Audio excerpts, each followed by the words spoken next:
Assalamualaikum warahmatullahi wabarakatuh. Hi students, how are you? Welcome to the fifth session on the tutorial online.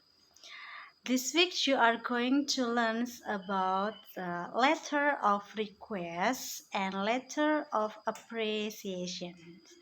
You can find this week's topics in module 5 and 6. Each module consists of 2 learning activities.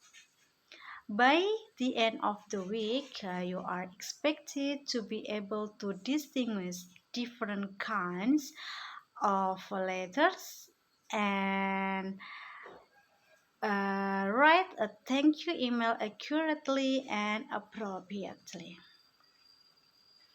Please study the material and enrichment links below. Afterwards, don't forget to participate discussion forum 5 and do the assignment too. Good luck!